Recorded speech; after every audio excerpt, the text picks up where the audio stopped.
a number of years ago, exactly 2019, Pew Research did a survey about what Catholics believe about the Eucharist. Now, the question has been raised for this course as to how to deal with what came out of that survey, the results of that survey. What the remarkable thing was that in general, Pew found that only 1/3 of Catholics know and appreciate and believe the Church's teaching about transubstantiation. That's a rather remarkable figure, but the devil is in the details, and it's important to look at what they did in terms of asking questions of types of Catholics.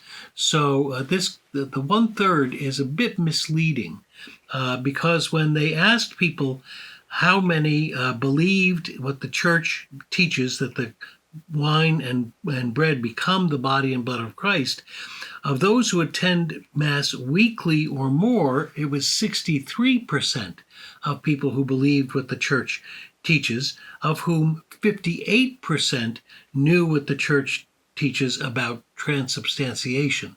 Now, this survey had a tremendous effect on the American bishops, who then decided to write a document called The Mystery of the Eucharist in the Light of the Church, and then to initiate a Eucharistic revival, which ended in a Eucharistic Congress in Indianapolis last July of 2024. I want to add, though, another survey that was taken in 2021 by a website called The Pillar. And The Pillar, in their survey, came up with somewhat different figures. For them, people who went to Mass weekly, it was 50% who believed the Eucharist is the body and blood of Christ. Less often, 39%. And those who never go, 32%. And they break it down as well by decades, which I think is also very interesting. For them, people who were born in the 1940s, 91% of Catholics believe that the Eucharist is truly the body and blood of Christ. Of those who were born in the 50s, 69%. Of those who were born in the 60s, 70%. And then it begins to drop off. So in the 1970s, 51%. In the 1980s, 41%. In the 1990s, 25%. And in the 2000s, however, there's an uptick back to 40%. So I think these figures are really revelatory to us about what's going on among Catholics and their belief about the real presence of Christ in the Eucharist. Now, what to make of these figures?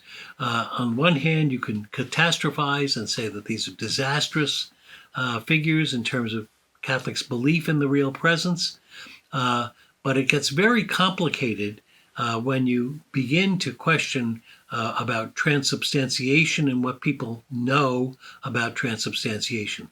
I'd have to say, quite frankly, that very few people understand what the Church means by transubstantiation. I'll try to say just a few words, perhaps not that adequate, but a few words about what transubstantiation means.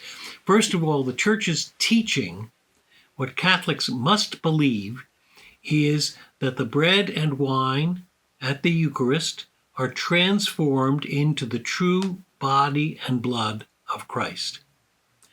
The Church's technical term for that, it's not a term that people have to use. That's one of the Church councils says that quite clearly, the Council of Trent. It only says that you can't deny that transubstantiation is a very apt, or the most apt term to use for this. Now, the problem is this. Most of us, when we hear the word substance, think that we're talking about something like the substance of the table at which I'm sitting. What is it made of? What are its physical properties? What are its chemical properties? That's what we mean by substance. But it's unfortunate because the technical meaning for the theologians who came up with this word or term to use for the real presence meant that substance is a philosophical reality that underlies what we see in terms of dimension, weight, color, etc. Those things are called the attributes or the accidents of something that is we find in the real world. But the substance is its underlying reality, which you never really see. What were they trying to do when they did this? They were trying to walk a very fine line in the course of a number of debates in the Middle Ages, a very fine line between people who denied the reality of the body and Christ becoming, the bread and wine becoming the body and blood of Christ. There were those who denied it, who said it was, to use a bad phrase in some ways, only a symbol. And those who had a very physical understanding. In other words, that when you break the host, when the priest breaks the host, he's breaking the bones, etc., of Jesus. That has never been the Church's doctrine with regard to the real presence of Christ in the Eucharist. The most I think, helpful way of saying this is what the great theologian of the real presence and of transubstantiation, St. Thomas Aquinas, says. He says that the body of Christ is present in the bread and the wine after consecration, not in the way a body is in a place. So we're talking about a very different understanding of bodily presence. We call that sacramental. So most Catholics who believe in the real presence, if you said to them, Christ is not physically present in the Eucharist or chemically present in the Eucharist, they would not understand this. They would think that to be present, really present, is to be physically present, but that's not what it means. It means that he's really present, but in a sacramental way.